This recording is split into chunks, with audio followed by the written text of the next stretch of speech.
Next topic हमने पढ़ना है ऑक्सीडेशन रिडक्शन रिएक्शन।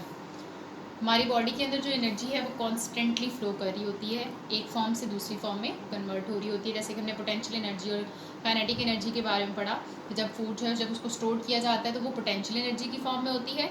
फिर जब उसको किस तरह से उसको स्टोर किया जाता है, बॉन्ड बनाकर, और देन उस बॉन्ड की जब ब्रेकेज होती है तो वही स्टोर्ड एनर्जी जो है, जितनी एनर्जी उस बॉन्ड को बनाने के लिए इस्तेमाल हुई होती है उतनी ही एनर्जी जो है वो बाद में जब बॉन्ड टूटता है तो उसमें से रिलीज़ हो जाती है और वो काइनेटिक एनर्जी में कन्वर्ट हो जाती है। अब इसको ये जो बॉन्ड बनते हैं और टूटते हैं ये किस वजह से होता है? Actually it's all due to the oxidation reduction reactions.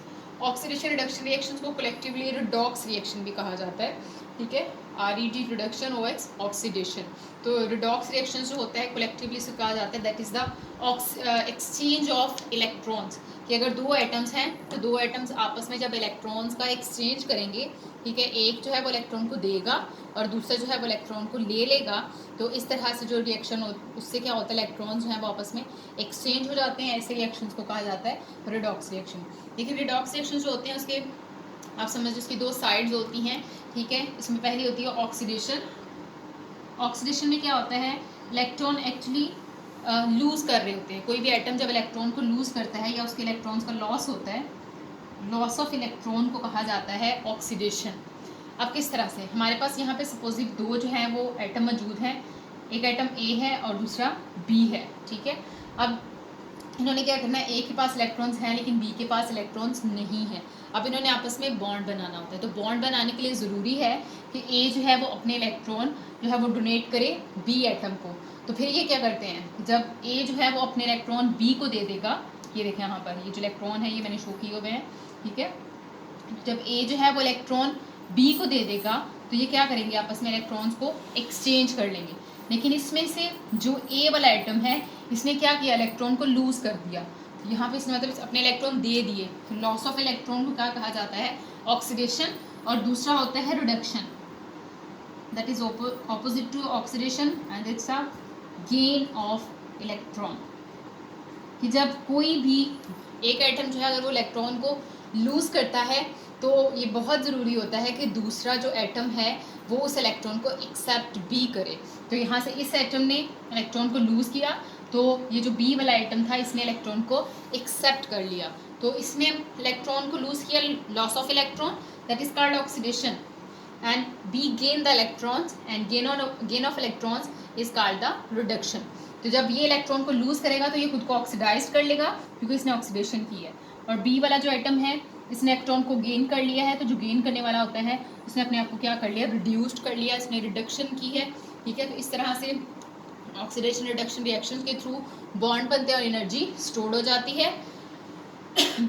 अब फर्स्ट टू पैराग्राफ में तो इन्होंने ऑक्सीडेशन रिडक्शन रिएक्शन का जो है वो इंट्रोडक्शन दिया है।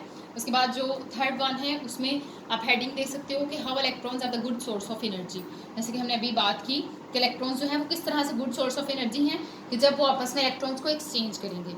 और हमेशा इलेक्ट्रॉन्स को जो एक्सचेंज करते हैं वो अनस्टेबल एटम्स करते हैं। जो अनस्टेबल मॉलिक्यूल्स होते हैं ना हमेशा वो आपस में इलेक्ट्रॉन का एक्सचेंज करते हैं, जो स्टेबल होते हैं वो इलेक्ट्रॉन्स को एक्सचेंज नहीं करते।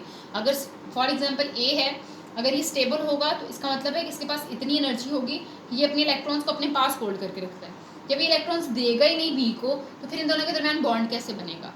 इट्स मीन कि जो स्टेबल मॉलिक्यूल्स होते हैं वो जब स्टेबल एसोसिएशन होगी इन दोनों के दरमियान, ठीक है, तो क्या होगा, प्रॉपर तरीके से बॉन्ड जो है वो नहीं बनेगा। लेकिन अगर ये अनस्टेबल होगा इट्स मीन ये अपने इलेक्ट्रॉन्स को होल्ड करने की एबिलिटी नहीं रख रहा, तो जिसकी वजह से इजीली इलेक्ट्रॉन लूज हो जाएंगे, ये लूज कर देगा, ये गेन कर लेगा, ऑक्सीडेशन रिडक्शन रिएक्शन हो जाएगा और इजीली इलेक्ट्रॉन्स एक्सचेंज हो जाएंगे। और एक्सचेंज होने की वजह से उनके अंदर जो बॉन्ड बनेगा उसके अंदर पोटेंशियल एनर्जी स्टोर हो जाती है।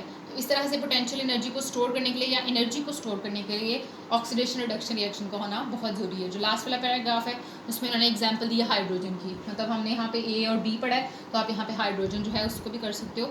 जब हाइड्रोजन अपने इलेक्ट्रॉन को लूज़ करता है तो वो क्या करता है, अपनी ऑक्सीडेशन करता है, और जो दूसरा जो एटम है वो जब हाइड्रोजन को गेन करेगा तो वो क्या करेगा, उसकी रिडक्शन हो जाएगी। तो इस तरह से ऑक्सीडेशन रिडक्शन जो है वो जितने भी हमारी बॉडी के अंदर या हमारे सेल्स के अंदर जितने भी बायोकेमिकल रिएक्शंस हो रहे होते हैं वो सारे के सारे reactions actually oxidation reduction reaction जो हैं उसको फॉलो करते हैं। तो इस तरह से जो है इनको हम रिडॉक्स रिएक्शन भी कहा जाता है। होप्स हो कि आप सबको समझ आ गई होगी, ठीक है।